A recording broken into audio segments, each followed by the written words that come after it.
Hey guys, Ricardo here and welcome to another blog tech tips. And in today's tutorial guys, I'll be reviewing the Imperial based TV. Now of course, if you're searching for a brand new quality TV set that is cost effective, you can check out the Imperial brand. Now of course, this is not available in every market, but if it is one of those in your market, guys, you can check this out, alright? And the impressive thing about this newest update, guys, for 2025 and beyond is that Imperial now includes Google TV. So if you're familiar with the Google OS, which is basically Android, you'll be getting it as a part of the setup. As you can see here, this is the box. I have a unboxing video separate, and you get stuff like 2 remotes, which is a plus, which is usually the case with these TVs. You get Bluetooth, HDMI, and everything else. All right, so this is a 36Q Fate edition, and of course you can see as the box. And of course we already have it unboxed and you can check it out. So as you can see here, this is the unit.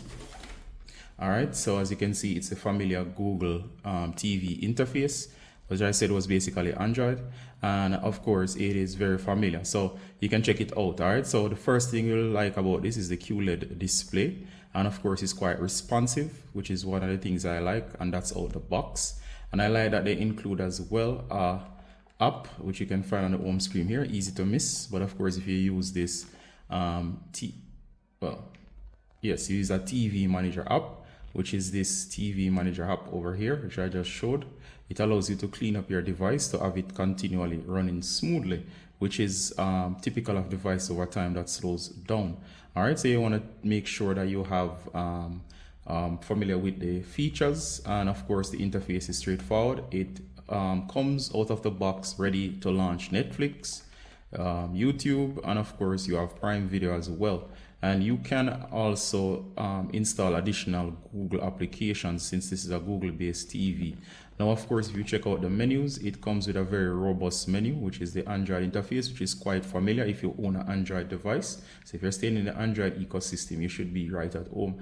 And as you can see, the settings themselves allow for quick access to all of the quick features. You can see that you can control your device, you can have access to your apps, and of course you can see the device itself in terms of everything that comes out of the box.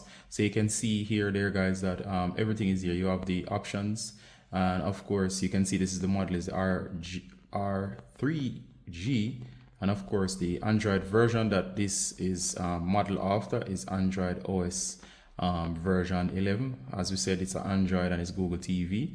And you might find, as you can see here, we have this security patch, which is for this particular version, which is of July 5th, 2024. But this is the newer model.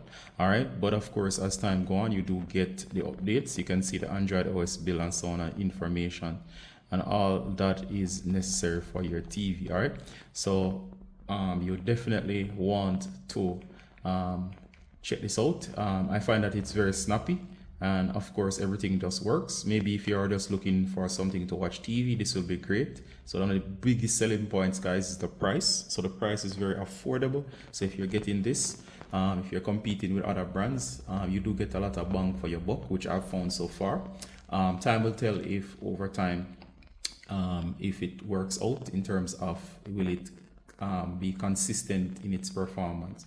You have built-in TV, so whatever your option is or whoever your intent is for, this would be great as a gift TV for a child, and of course somebody who is probably not too tech savvy. But even if you're even tech savvy, it still doesn't leave you out, because you have a lot of robots and you have the Android ecosystem to play around with.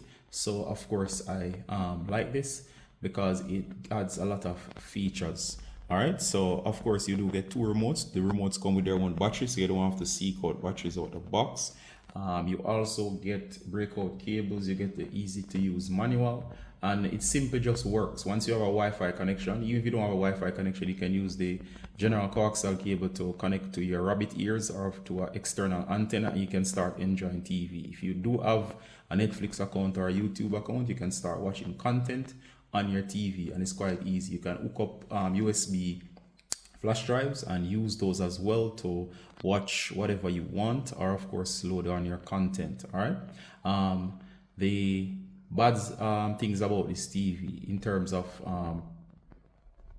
that I've found is well, let's see. One, it's a little beefy. It's not super thick, but of course towards the sides it does have a little bit of beef to it, but if you're gonna mount this on a wall, you'll never really notice it.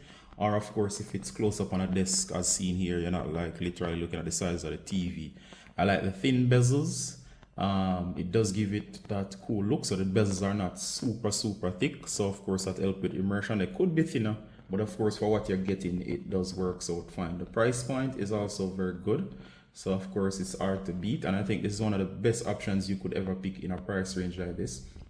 Alright, so guys, as a part of the review, make sure that if you're using a Google TV that you actually add a Google account. If you do not want to use your personal account, you can create one specifically for your TV to enjoy most of the features. So if you skip through the Google sign-in, it's going to limit your device, such as the ability to access apps.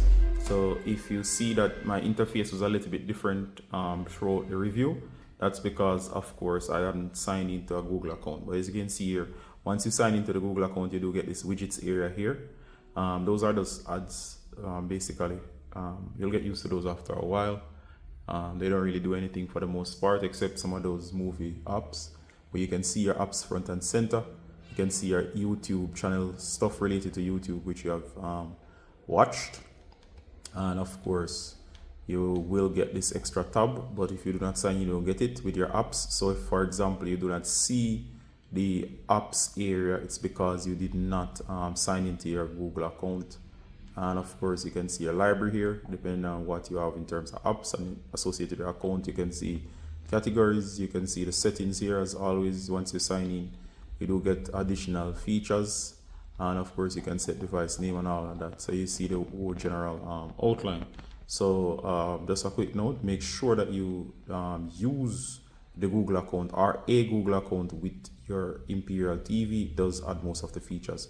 If you're not logged in, you will only see Home tab, you will not see the Apps tabs or the Library tab, and of course you'll be limited in terms of features. But as you can see here, I've logged in and we have all of the general features. You can see here we have some stuff, and of course you can browse freely, and of course the interface is much pleasing to the eye once you have done everything, and you can see everything set up. All right, so in this tutorial here, do hope this was useful. As always, Ricardo from Blog Tech Tips. Same until next time, bye.